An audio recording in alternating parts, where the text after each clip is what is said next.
você crê num Deus mais que abundante, se você crê que sua palavra tem enchido o seu coração e Ele tem gerado oportunidades na sua vida, com essa tua mão erguida, dê glória a Deus.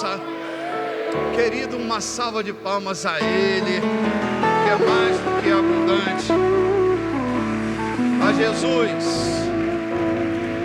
A Jesus, a Ti, Senhor, seja dada a glória, a honra, o louvor, o domínio, a majestade, o poder. Glória a Deus, glória a Deus. Bendito seja o nome de Jesus, bendito seja o nome do Cordeiro de Deus. A Ti, Senhor, a glória e a honra para sempre. Glória, glória ao Teu nome, Jesus. Glória a Deus. Antes de você se acomodar e se sentar, dê um abraço afetuoso em quem está pertinho de você, desejando uma noite mais que abundante, uma noite poderosa em Deus. Que o teu Deus te conceda vitória em tudo, gere no teu coração paz perene. Glória a Deus. Bendito seja o nome de nosso Senhor Jesus Cristo. É muito bom podermos estar reunidos aqui esta noite. Sejam bem-vindos ao culto das águias. Sejam bem-vindos entre nós. A Deus seja a glória para sempre. Muito bem, gente.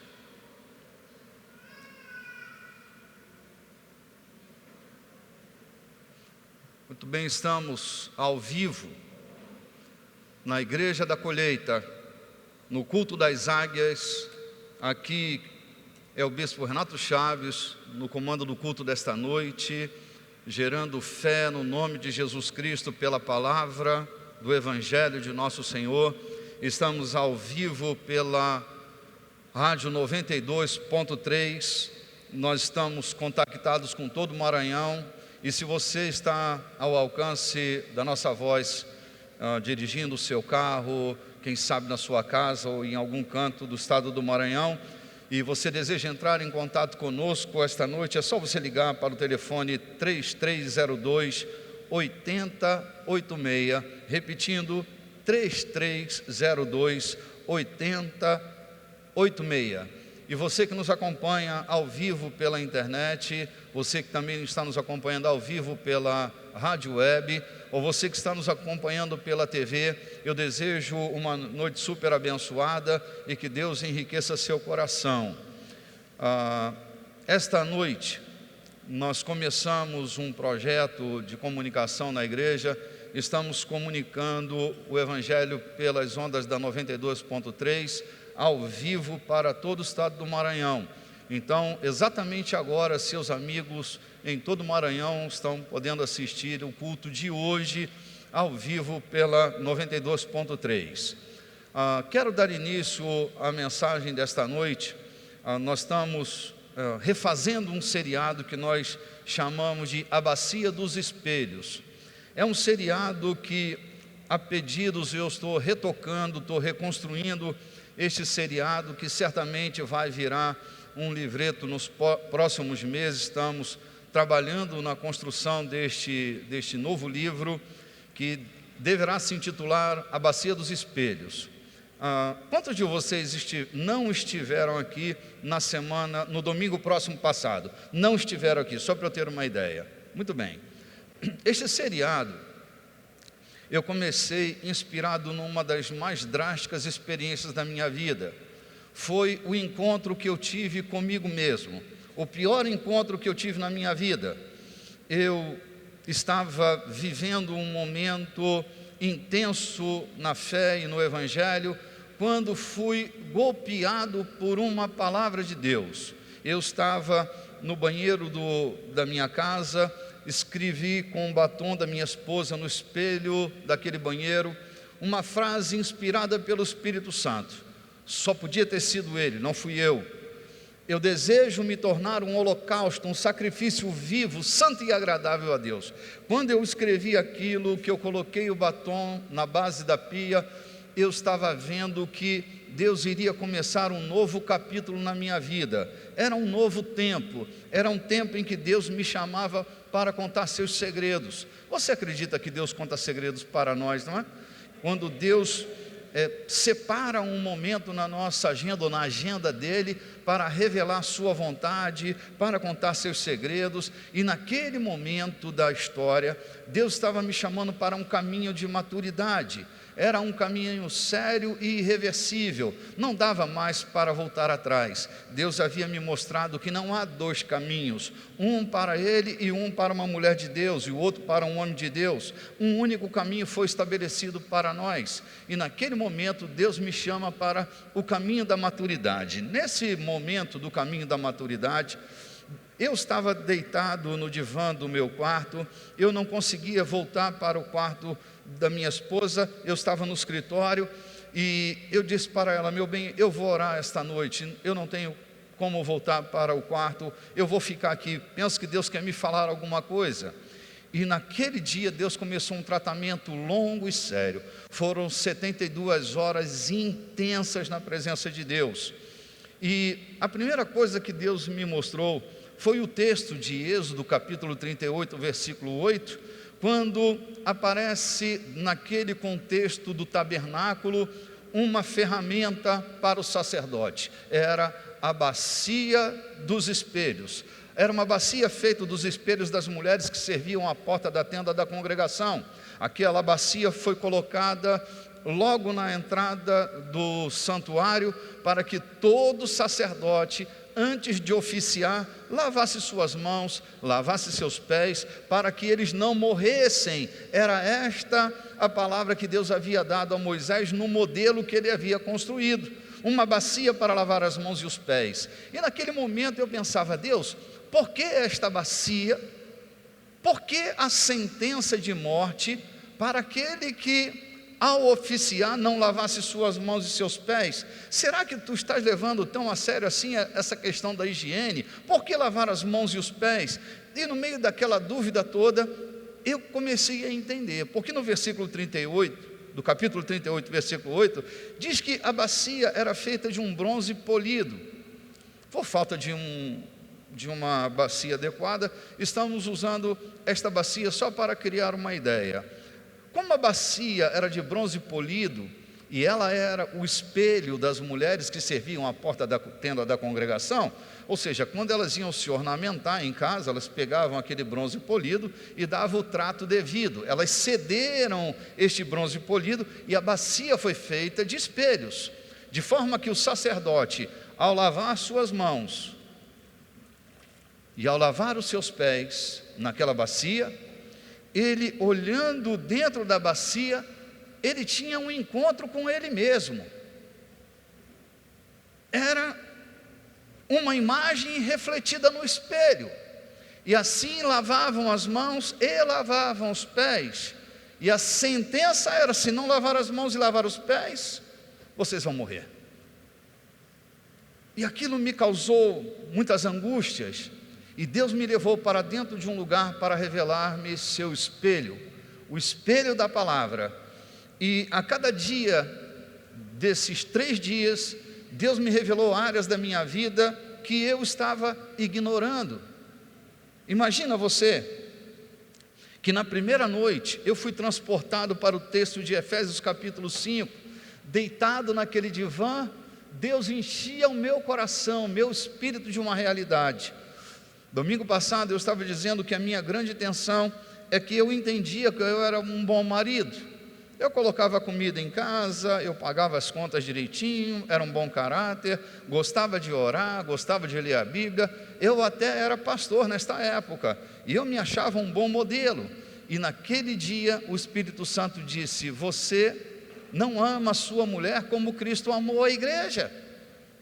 Você é egoísta. A pilha de fraldas, antigamente a fralda era de algodão, lembram? Vocês não são dessa época? Não é possível. Estou vendo muitos meninos de Cromagnon aqui, meninas de Neandertal, vocês são dessa época sim, não é? E o Espírito Santo me dizia: a pilha de fralda está lá, e você tem o descaramento de entrar em casa, pegar a sua Bíblia e dizer que vai orar. E naquele momento eu estava confundindo religiosidade com espiritualidade. Na verdade, o maior ato de espiritualidade que eu podia gerar era lavar aquelas fraldas, mas o meu sistema religioso me empurrava para a leitura da Bíblia e para a oração. Ao invés de construir um altar dentro de casa, eu estava criando um distanciamento entre mim e minha esposa, levando a uma prática rigorosa de cuidar de casa, e eu me ausentava fisicamente das tarefas domésticas. Naquele momento nós não tínhamos uma empregada, não tínhamos alguém que lhe desse apoio, nós estávamos ali dentro de um apartamento, com recursos financeiros limitados, e ao invés de eu servi-la,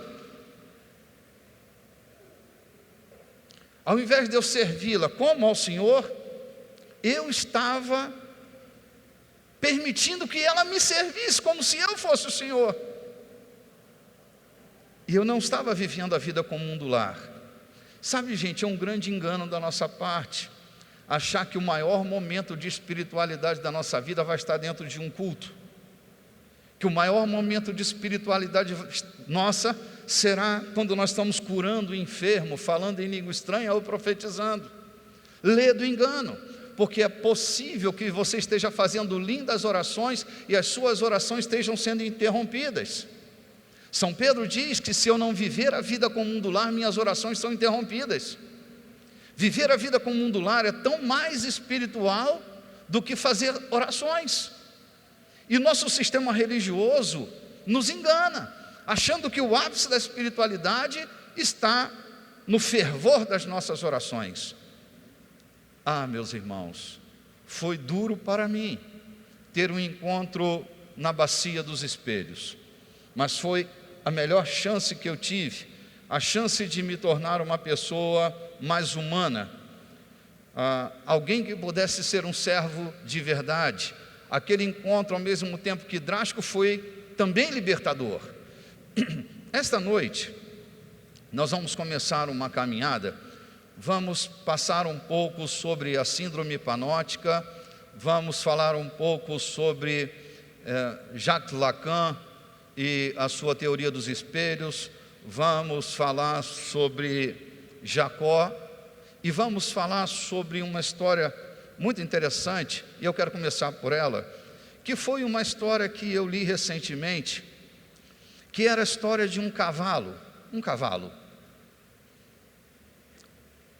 Diz que o cavalo estava se aproximando com muita sede de uma poça d'água, e ao olhar a poça, ele se aproximou dela para beber água.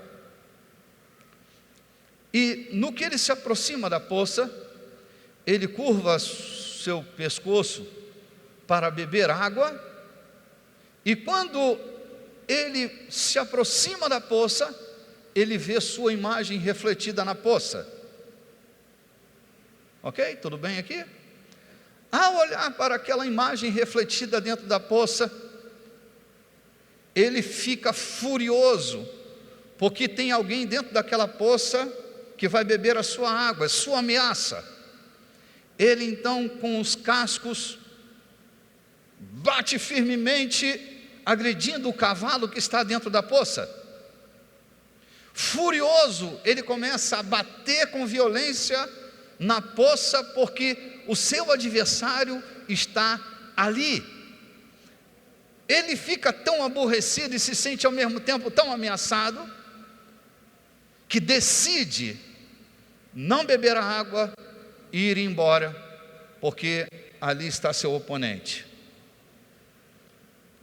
A princípio me parece estupidez do cavalo, mas o cavalo se comporta exatamente como boa parte das pessoas que nós conhecemos.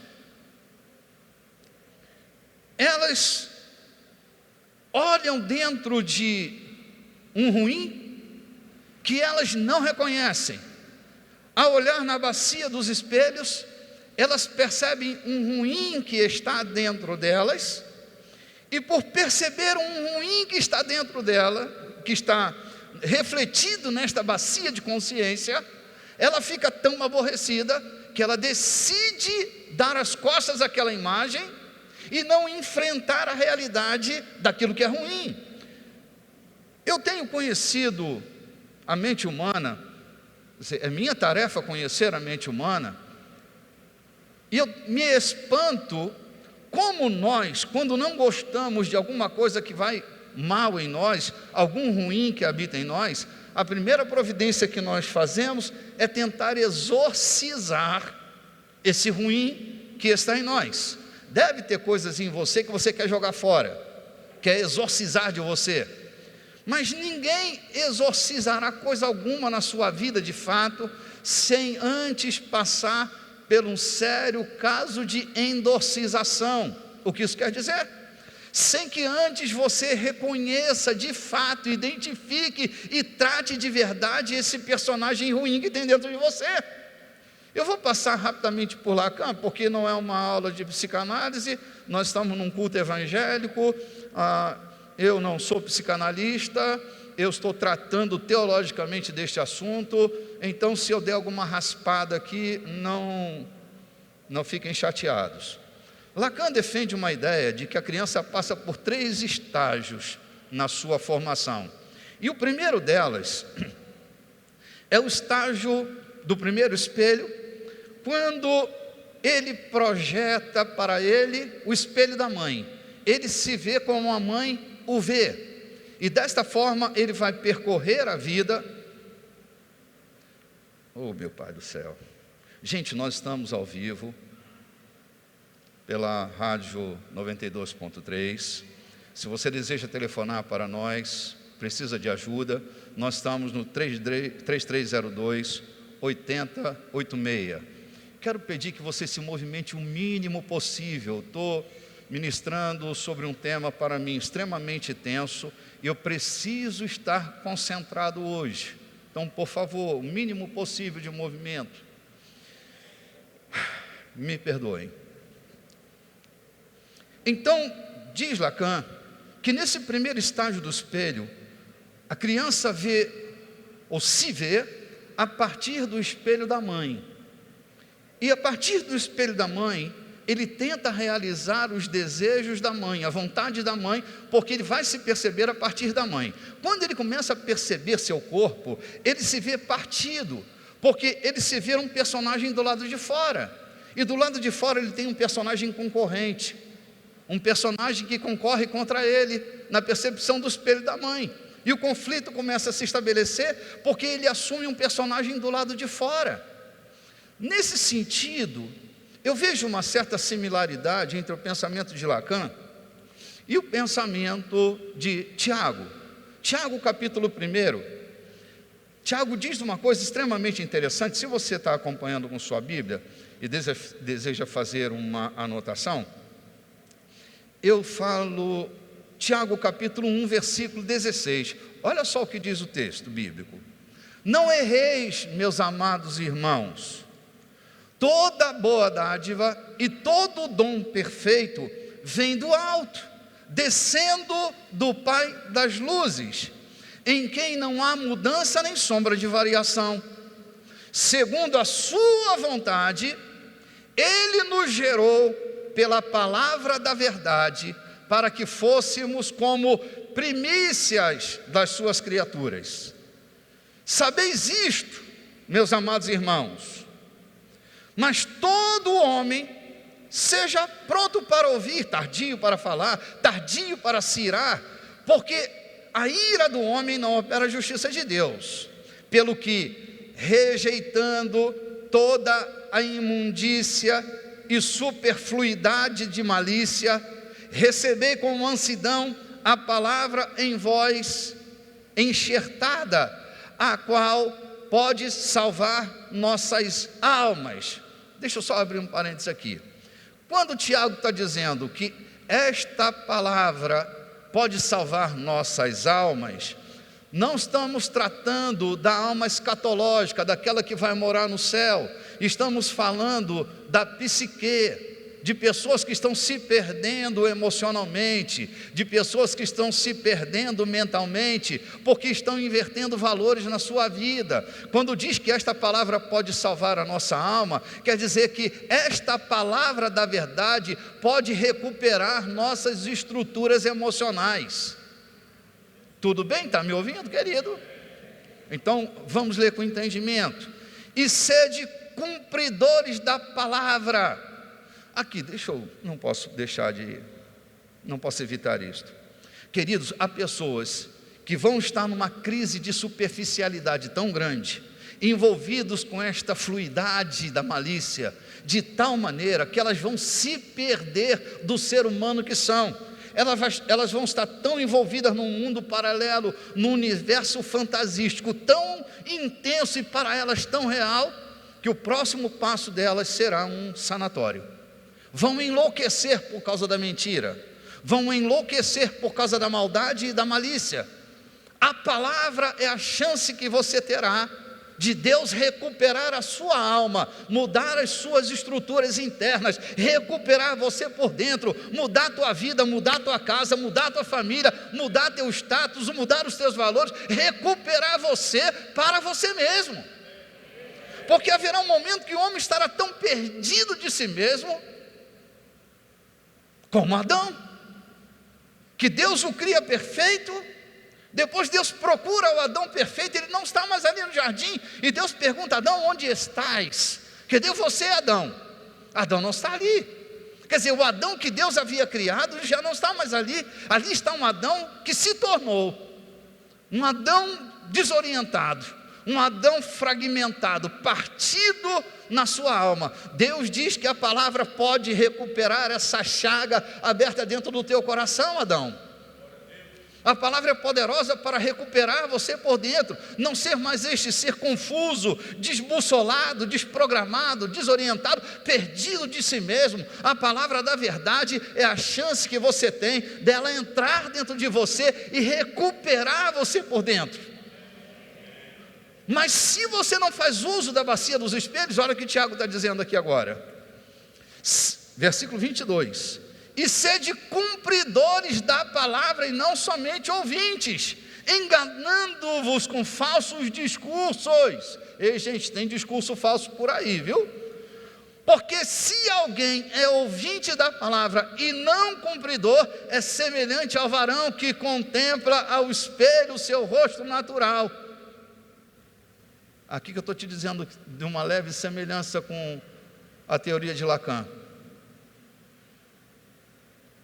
Porque se contempla a si mesmo, e se foi, e logo se esqueceu que tal ele era. Aquele, porém, que atenta bem para a lei perfeita da liberdade. Diga comigo, lei perfeita da liberdade.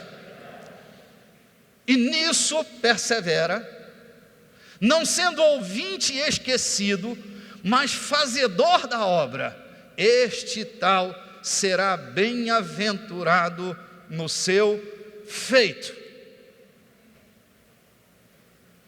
O que eu estou dizendo para você é que o desejo de Deus é fazer de você semelhante a Jesus.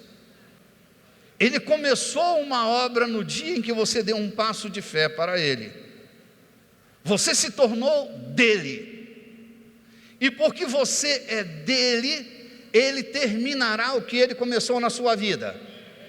Usará de todo expediente, usará de todos os recursos para mudar a sua vida e fazer de você uma pessoa confiável, recomendável, semelhante a Jesus Cristo, nosso Senhor.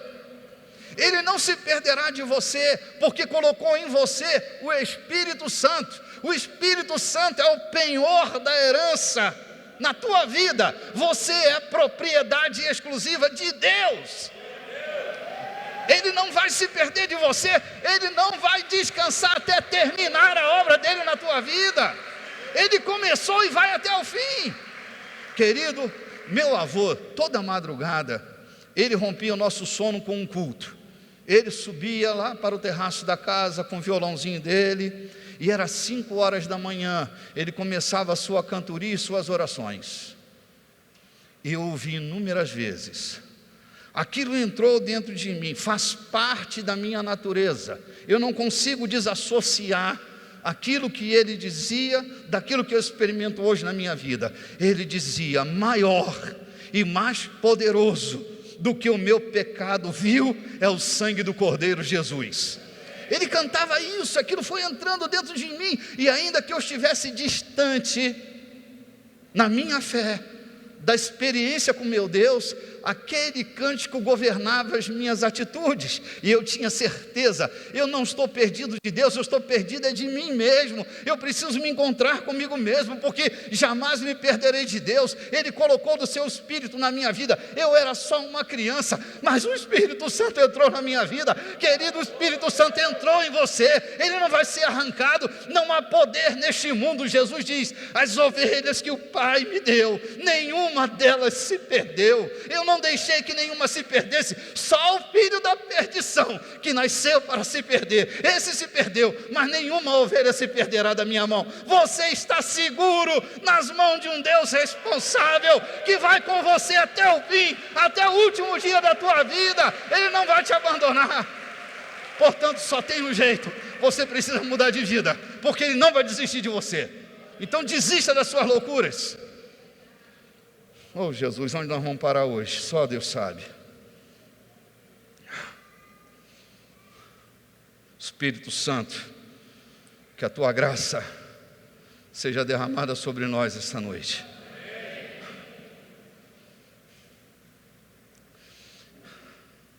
Muitas vezes, gente, nós estamos feito aquele cavalo. Olhamos coisas em nós que nos parecem profanas. Então metemos o casco e agredimos aquela imagem que nós não gostamos. É interessante. Meu Deus, acho que eu vou entrar por aqui. Desculpe, eu estou colocando um monte de conceito, mas esses retalhos vão ter sentido daqui a pouquinho. É que eu estou tão entusiasmado. Sabe, um dos pilares da ética do humanismo do Ocidente é a frase bíblica: ama o teu próximo como a ti mesmo. Há uma mensagem que eu preguei, que certamente será um capítulo desse livreto, que eu intitulei: ama o teu ruim como a ti mesmo. Nesse texto, repetido por Jesus, ama o teu próximo como a ti mesmo, na ideia do Dr. André Churaqui, ele diz que a palavra próximo e a palavra ruim no hebraico primitivo, essas duas palavras, elas têm a mesma forma, o vocábulo é o mesmo no hebraico. Então, se eu desconheço a fala de Jesus e desconheço a força dessa ética humanista, e fosse ler o texto, eu tanto poderia ler: ama o teu próximo como a ti mesmo, quanto eu poderia ler: ama o teu ruim como a ti mesmo. Eu não estou fazendo um postulado teológico deste episódio, eu só estou te dizendo que é muito possível que Jesus também tenha dito: ama o teu ruim como a ti mesmo. Que ruim? Esse ruim que há em você, que você se flagra com ele, se aborrece com ele, se irrita com ele, ao percebê-lo irritando a tua natureza digna. Aquele eu ruim que te minimiza, aquele eu ruim que faz você se tornar uma pessoa pequena e menor do que você é. Se você não endorcizar esse ruim, e agora quero trazer um personagem que fez endorcismo com perfeição, chamava-se Jacó. Jacó? Conhecem Jacó? O personagem de Jacó? Jacó, para mim, é o personagem mais entusiasmado que eu conheço. Nasceu para ser um entusiasmo. Imagina você, Jacó nasce de uma crise muito grande. Sua mãe era estéril, não podia gerar filhos. Aquela família vai crescendo, monetariamente, economicamente, mas não tem filhos. Num dia o Senhor abre a madre de sua mãe e aquela mulher que era estéril engravida. A barriga vai crescendo, não tem nenhum aparelho que possa fazer uma sondagem para ver se é menino, se é menina, se é um, se é dois, ou se é um time de futebol. Um time de basquete é o que está na moda agora, né? Um time de basquete. Então estão esperando o dia do nascimento, estão torcendo para ser um menino. Ter um rapaz primogênito numa família era um presente de Deus. Então há uma expectativa. No dia do nascimento, a parteira entra nas recâmaras da casa e de repente, um espanto, vem um menino, é homem, mas tem um troço estranho, uma aberração.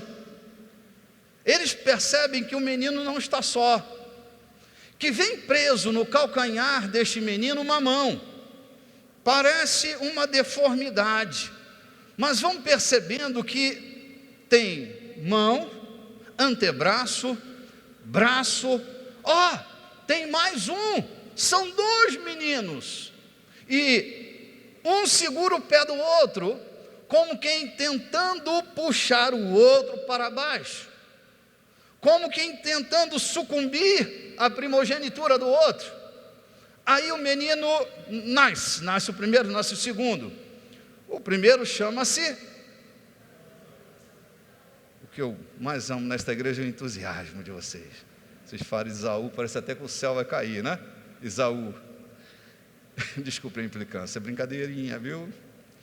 O segundo menino nasce. Como é o nome que dão a ele? Jacó. Eu vou tentar ajudar você a entender esse mistério. Você sabe que,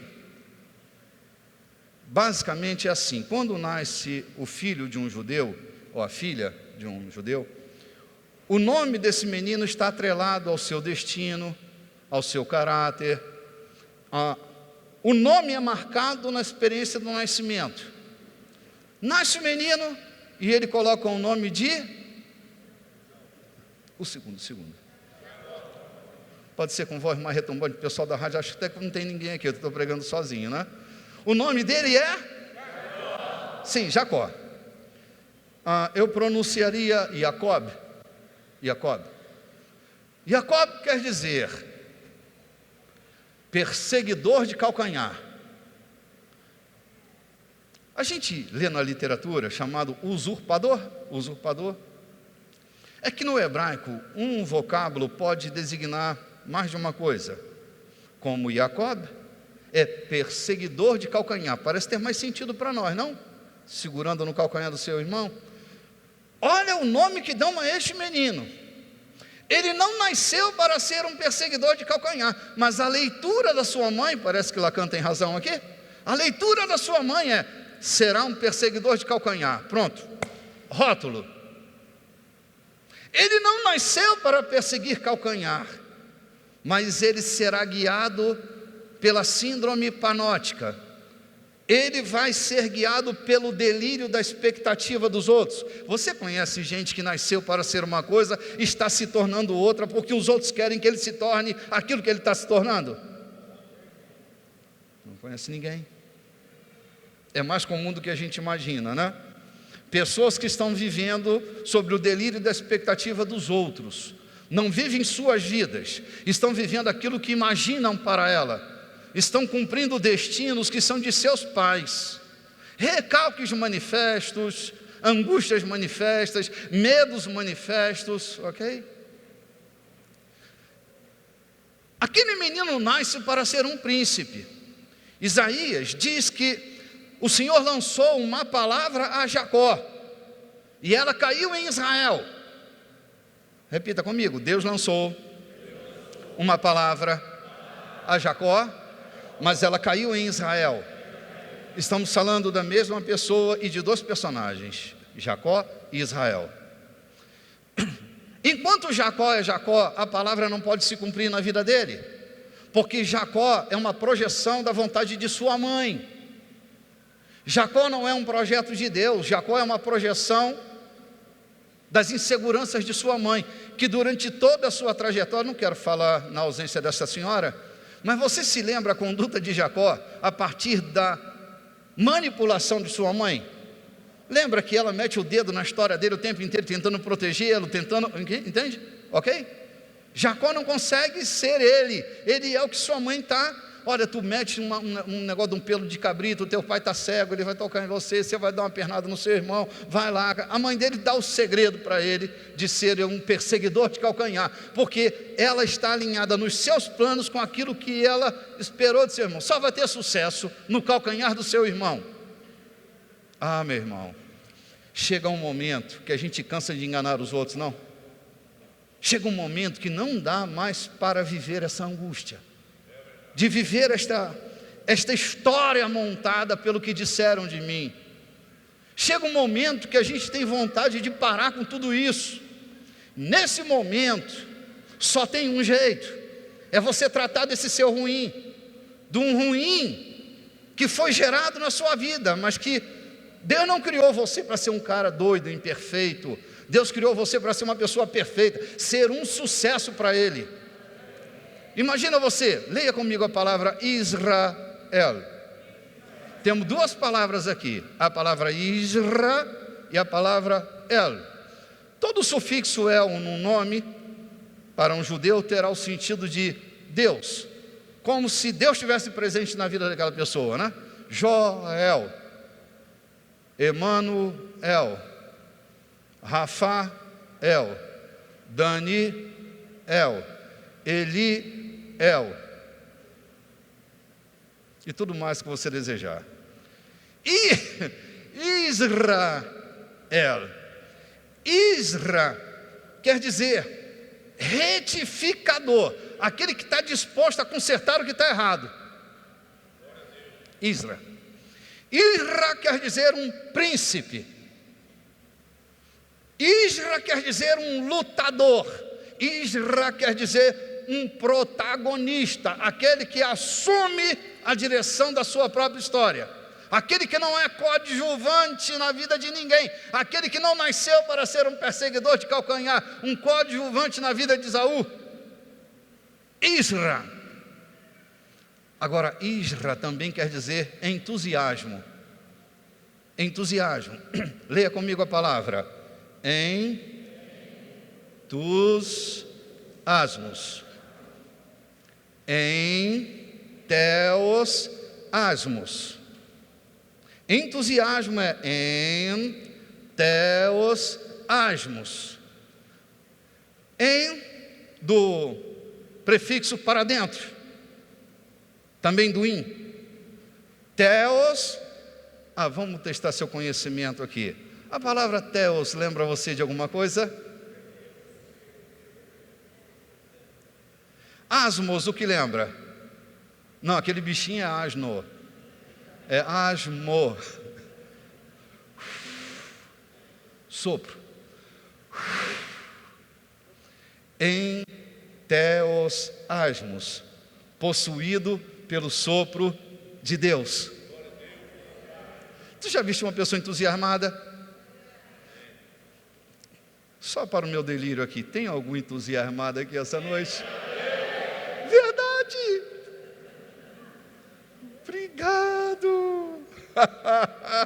Então, aos entusiasmados, Israel é possuído pelo sopro de Deus. Você já viu uma pessoa entusiasmada?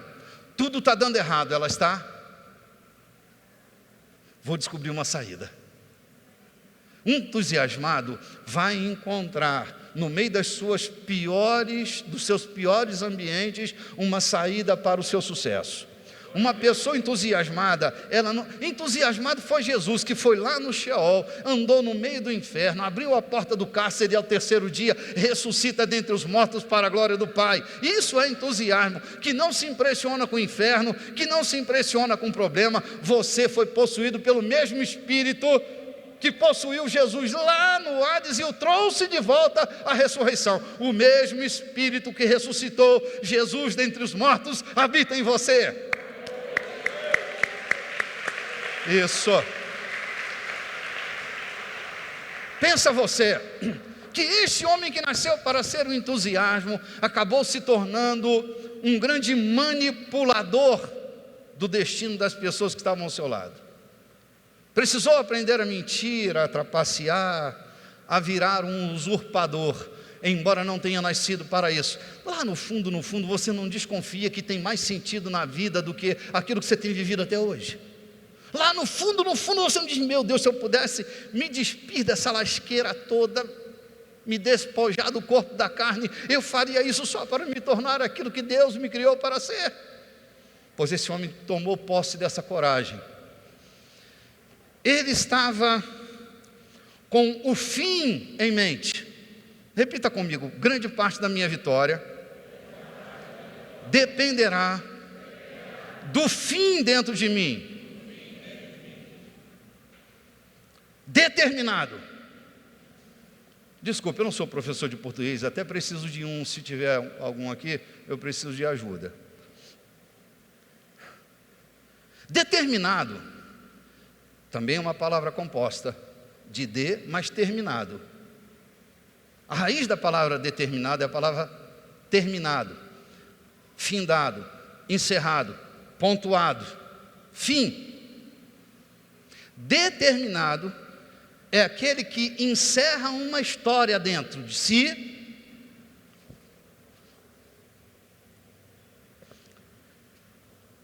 terminei, dentro de mim, agora eu me levanto para concluir do lado de fora aquilo que já foi decidido, findado, terminado dentro de mim. Jacó está determinado, não vai mais viver sobre a força do delírio da expectativa alheia, vai se libertar da síndrome hipanótica. Toma uma decisão. A decisão é por um endorcismo sério e responsável. Chama sua mulher, ele está de volta para sua casa, decidido a corrigir seu caminho. Lembra que Isra é retificador? Ele vai corrigir a quebra da ética familiar que ele, lá no passado, ele volta. Aí ele diz para sua mulher num determinado momento: suas mulheres. Ainda bem que nesse caso ele tinha mais de uma mulher, mas só tinha uma sogra, né? Casou com as irmãs, era mais fácil negociar. Desculpe, não tem graça a brincadeirinha. Aí ele diz para suas mulheres, seus filhos, seus funcionários e sua riqueza: vocês vão na frente, eu vou ficar sozinho, vou entrar no Val do Jaboque, ou no Vale do Jabal, ou no Vale do Jaboque, tanto faz. Vocês vão na frente, porque eu vou ficar sozinho no Vale do Jabal. Meu Deus do céu. Se você quer mudança na sua vida, não leve sua mulher para a arena da sua mudança. Pare de culpar os outros, de culpabilizar Dilma Rousseff, Rosiana Sarney, José Sarney, o diabo, os anjos, os querubins. Você precisa entrar na região das suas mudanças sozinho. Não há mudança se você levar pessoas com você, porque você vai tentar se explicar lá dentro, vai tentar se justificar. E Jacó diz: eu vou entrar sozinho, porque aquilo que eu vou fazer em Deus, eu vou fazer por mim, eu vou cumprir meu destino. Eles vão embora no passo do gado miúdo e Jacó entra no Jabal. Quando ele entra no Jabal, ele tem um encontro com um personagem que nós crentes chamamos de anjo, mas que no texto original diz um homem estava lá no Jabal. Eu não estou dizendo que não era um anjo, eu só estou te dizendo que no texto original não é anjo, é um homem. Aquele homem está lá dentro do Jabal. Dizem os rabinos mais ortodoxos que aquele homem nada mais era do que uma personificação de um eu deformado de Jacó. Ele não vai se encontrar com o Altíssimo, Ele não vai brigar com o Altíssimo. Tu é doido, tu acredita que Jacó brigou foi com Deus?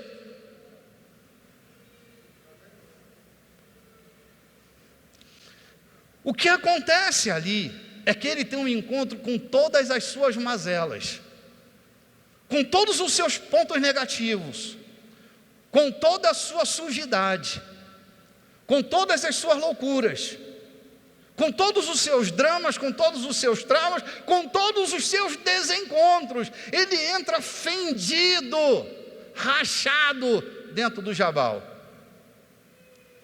E ali, ele só sai quando aquele homem que tem autoridade move-se na ordem do autor para mudar destinos. Quando o menino Jacó muda de nome, ele muda de destino, muda de rota. Ele entra um fracassado, fragmentado. Ele entra um desencontrado, um desbussolado, um desorientado, um rachado, um tripartido. E quando ele sai de lá, ele sai um entusiasmo, porque ele não tem medo de se encontrar com o seu ruim. Ele encontra-se com o seu ruim. A chance que você tem de viver relacionamentos saudáveis é você não fugir do seu ruim. Porque quando você não enxerga o seu ruim, você vai enxergar o seu ruim no outro, vai projetar suas angústias no outro. Ah, meu irmão, quando Jacó sai do Jabal, ele não sai mais Jacó, ele sai para cumprir o destino dele. A palavra que Deus lançou em Jacó só pode cair em Israel. Ele sai Israel de dentro daquele encontro, sai mancando. Você sabe que até hoje em Israel, pelo menos os judeus, eles não comem a picanha, não é?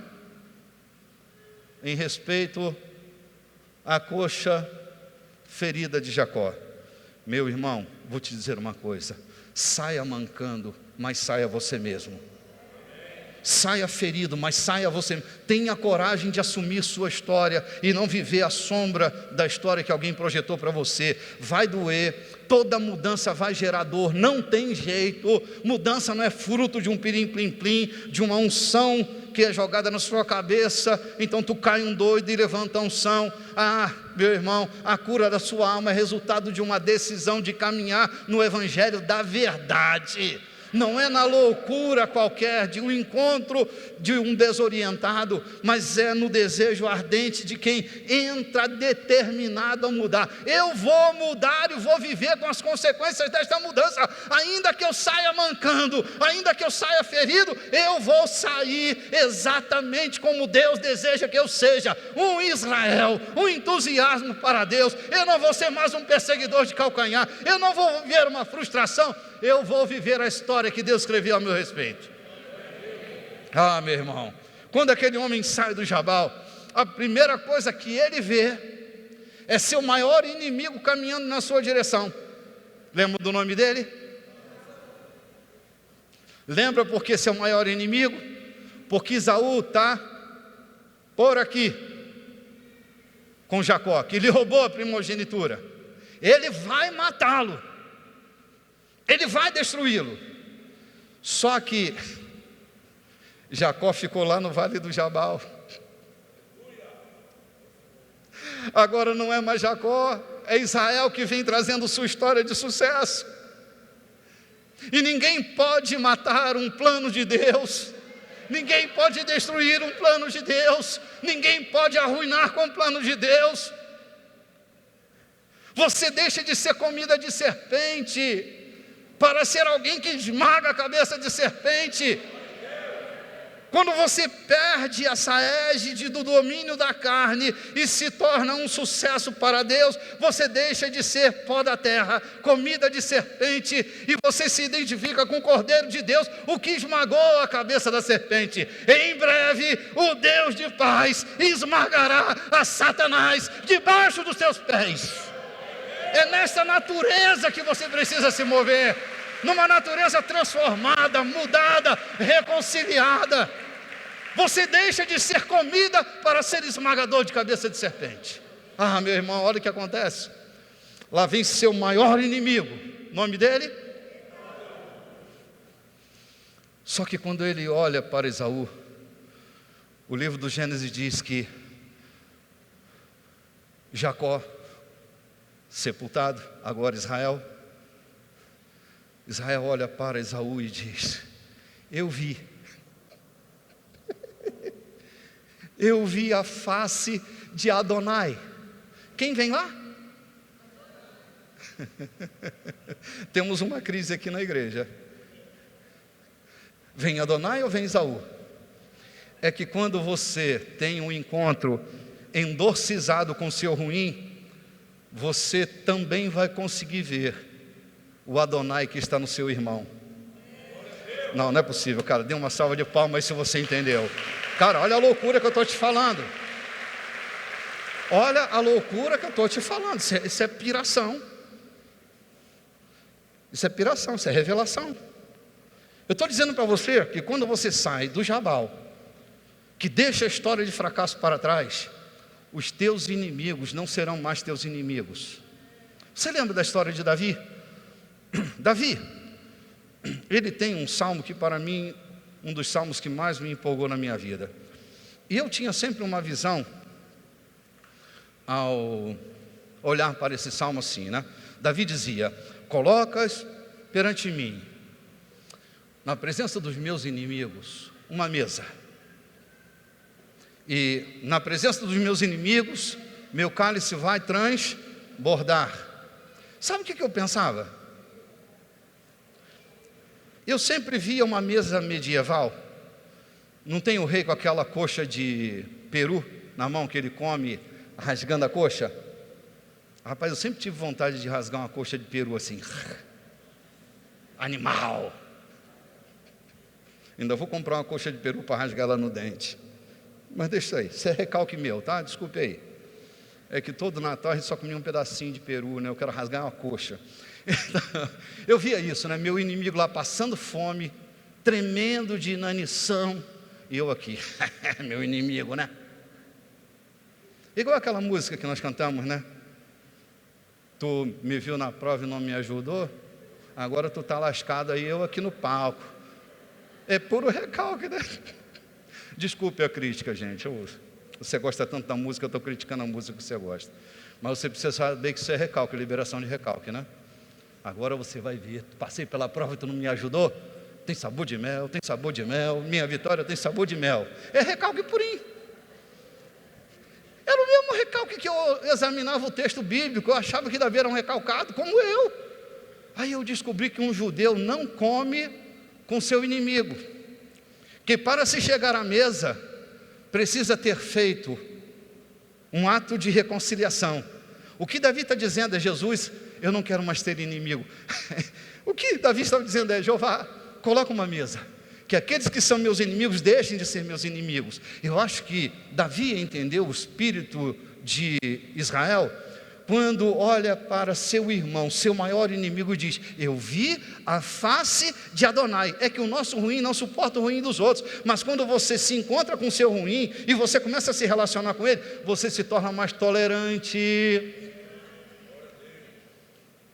Você não vai achar que Deus é evangélico mais, que Deus é crente. Sabe, as tolerâncias vão aumentando, porque você se percebe ruim também. Tu não é o santinho do paô, tu és um santinho do paô, tu sabe disso. Tem coisa ruim em você que precisa ser tratada. Tu tem que encontrar um vale do Jabal, tem que se submeter a um tratamento de Deus sério, porque senão você nunca vai chegar onde Deus estabeleceu para você chegar. Teus inimigos não vão deixar. Agora faça dos teus inimigos teus amigos, e você vai muito mais além. Mas só pode se relacionar com o Deus que está nos teus amigos. Há um cumprimento que eu acho muito interessante. Teologicamente eu tenho minhas dificuldades, mas se a gente deixar essa questão teológica de lado, o cumprimento é assim: o Deus que é em mim saúda o Deus que está em ti. Que no fundo há uma verdade de que o mesmo Deus que está em ti está em mim. Tudo bem? Então o mesmo Deus que está em ti e que está em mim te saúda. Você só vai perceber o Deus que está na vida do seu irmão quando você encontrar com os seus diabos. e tratar, botá-lo no seu devido lugar. Não coloque ele no armário. Não tente exorcizar aquilo que você ainda não endorcizou, porque haverá um momento que quem está no armário vai sair e vai destruir a tua caminhada. Resolva tratar tudo aquilo que está de errado na tua vida. Procure um especialista, procure um orientador responsável, procure um conselheiro maduro, mas entre dentro do seu jabal. Não fuja do seu lado ruim, encare-o, perceba-se ruim, veja que há coisas em você que não são boas. Desse jeito, você vai se tornar uma pessoa melhor. Desse jeito, você vai perceber que a culpa não é toda do seu marido, senhora. Obrigado, meu amor, pelo seu apoio. Só podia ser você mesmo, né? Eu posso ouvir alguma mulher que está se tornando uma Israela aqui esta noite, que começa a entender que a culpa toda não é do seu marido. Diz João Silveira que ovelha que bate não bale. Matei você agora sem querer. Eu posso ouvir de algum jacobino que está fazendo deste ambiente o seu jabal, entende que há um Israel surgindo na sua vida, que você entende que a culpa não é toda de sua mulher.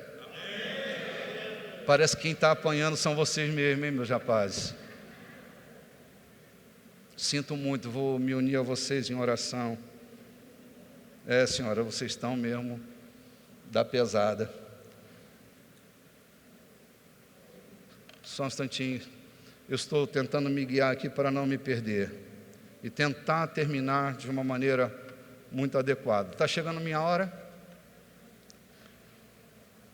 Não, eu vou continuar, eu vou parar para a rádio, mas eu vou continuar, não posso parar assim não. Não, você vai. Nós temos que chegar a algum lugar esta noite. Cara, não é possível que você tenha um espelhão desse tamanho, o espelho da palavra, da verdade da palavra, e você sai aqui virando a cara ou como um cavalo batendo nesse espelho. Eu me recuso a ir para casa entendendo isto. Esta semana, eu estava gestante deste assunto que, mais uma vez, desculpe, eu não consegui terminar. Eu vou voltar semana que vem com esta mensagem, mas eu quero sair daqui esta noite orando por você.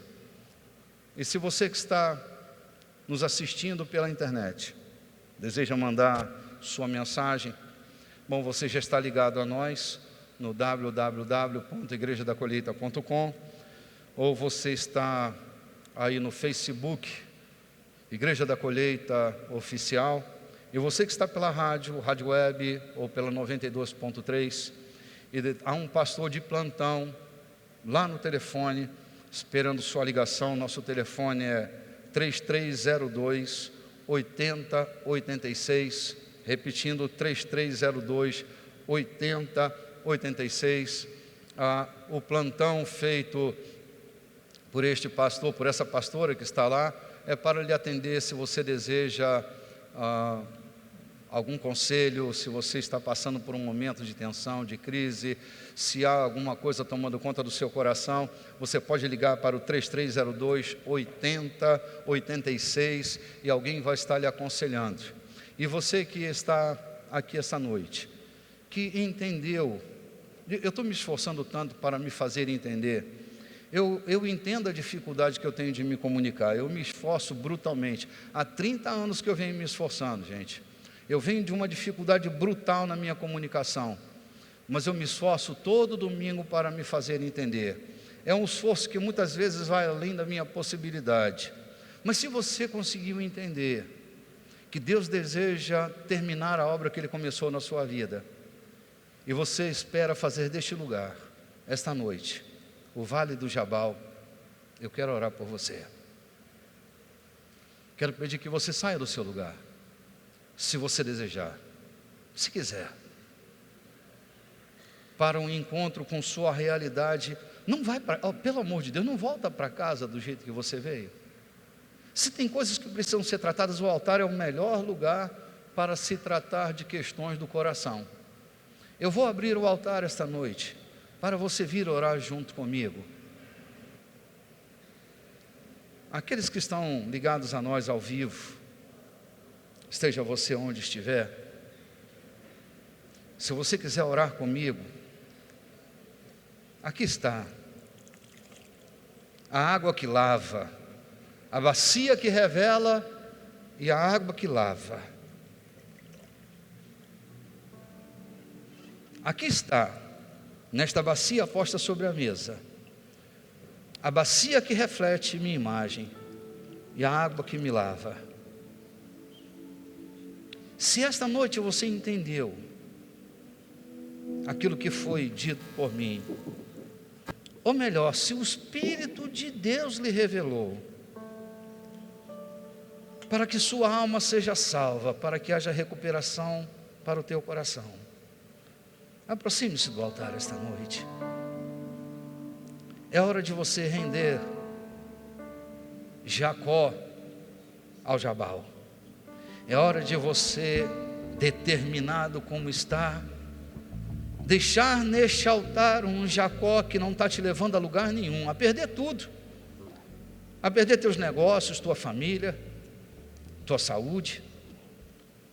Um Jacó que fez você se desumanizar, se tornar cruel, amargo, amarga, você se perder. Esta é a hora de você se aproximar do altar que muda a tua vida. É na água da palavra, é no espelho da palavra, é no fundamento da verdade da palavra, que o Pai das luzes, que vem iluminar o teu entendimento esta noite, que gera vida em você. Aqueles que nos ouviram pela rádio, eu desejo uma semana de sucesso.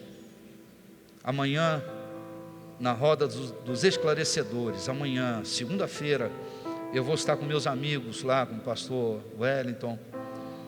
Você vai nos acompanhar amanhã novamente. No domingo, às 9 horas da manhã, no Café com o Bispo. Desejo semana de vitória para você. E você que está pela internet, que vai continuar nos assistindo, faça a sua oração. Faça do lugar onde você está o seu jabal essa noite. Eu sinto que há mais alguém que precisa vir. Eu não quero forçar sua barra. A decisão é de Jacó, que não aguenta mais ser Jacó. E se é isso que está acontecendo, meu irmão, pelo amor de Deus, sua atitude física pode estar carregando sua atitude emocional. O pensamento é uma atitude ainda que interna, mas há uma atitude que muitas vezes vai carregar teu corpo. Vem esta noite. Espírito Santo, tu estás vendo a realidade de cada pessoa que está aqui na frente. Não há nenhum espírito de condenação neste lugar, porque nós abraçamos o evangelho da reconciliação e do perdão. Não há em nós nenhuma falácia para alimentar o espírito de condenação. É pelo Espírito Santo. A tua palavra diz que onde está o Espírito do Senhor, aí há liberdade. Nós nos libertamos no altar onde o Espírito Santo está. Moisés usou um véu para esconder a glória que estava indo embora, uma tristeza que estava tomando conta da sua vida. Ele usou o artifício do véu, mas São Paulo diz que quando Moisés se voltou para o Senhor, o brilho desta glória voltou. Ele não precisou mais usar o véu, ele não precisou mais de artifício, não precisou mais de recurso, porque a glória do Senhor estava estampada no rosto de Moisés. Eu rompo com meus recursos humanos. Esta noite, aqui neste Jabal, há homens e mulheres, pessoas honestas, sinceras, que durante anos caminharam sobre a força de um delírio gerado pela expectativa de seus pais, seus maridos, suas esposas, seus filhos, a sociedade, mas que esta noite decidiu: Jesus, eu estou vivendo a história errada, eu estou vivendo uma história que não é minha, eu não sou um perseguidor de calcanhar, eu não sou um fracasso, eu não sou um fracasso como marido, não sou um fracasso como mulher, eu não sou um fracasso como ser humano, eu sou um sucesso. A palavra que saiu da boca de Deus no dia do meu nascimento foi uma palavra de sucesso. O anjo que estava na cabeceira da cama de minha mãe potencializou uma história de sucesso. Eu sou essa história de sucesso, e eu digo sim para ti esta noite. Eu decido em Deus romper, despojar-me do velho homem, dizer não para a ira, encontrar-me com ela e dizer: ira, você está vencida na minha vida. Olhar para dentro de mim, me encontrar com uma fúria, com uma besta fera, e dizer olho no olho: besta fera, você não faz mais parte da minha história. Eu nasci para ser uma bênção, eu nasci para ser um abençoador, eu nasci para amar, eu nasci para ser feliz, eu nasci para fazer outros felizes. Eu decido esta noite em Deus, é uma escolha que eu faço no Espírito Santo, a viver a minha própria vida em Deus. Meus filhos vão sentir orgulho de mim, minha esposa, vosso marido, a sociedade, meus amigos vão me celebrar por causa da grande mudança. Eu prometo, Jesus, eu saio mancando deste lugar, mas eu não volto para casa como um Jacó derrotado. Eu saio daqui como um Israel vitorioso. Eu vou caminhando para o meu destino, eu levo uma nova história, eu sou renomeado esta noite, eu assumo esse novo tempo de Deus na minha vida. Eu entrego os meus braços às tuas algemas. Eu sou teu, sou para o louvor da tua glória. Aqueles que hão de me ver andando e caminhando pela rua, hão de ver um homem de Deus, uma mulher de Deus. Eles não vão ter mais medo de negociar comigo, não vão ter mais medo de se relacionar comigo, porque o profano ficou para trás, ficou dentro do Jabal. Ele foi agora dominado por um Israel, por uma mulher, por um homem entusiasmado por causa da presença de Deus na sua vida. Receba esta noite, meu irmão, na tua alma, no teu espírito, cura para que você caminhe com glória. Receba a cura no teu corpo, cura na tua alma. Há uma pessoa doente aqui esta noite, que está sendo vítima de somatização. Suas dores, suas angústias, seus medos, suas projeções adoeceram você. Eu digo esta noite que Jacó morre, e Israel não sai doente, sai mancando porque foi marcado, mas não sai doente daquele lugar, sai marcado.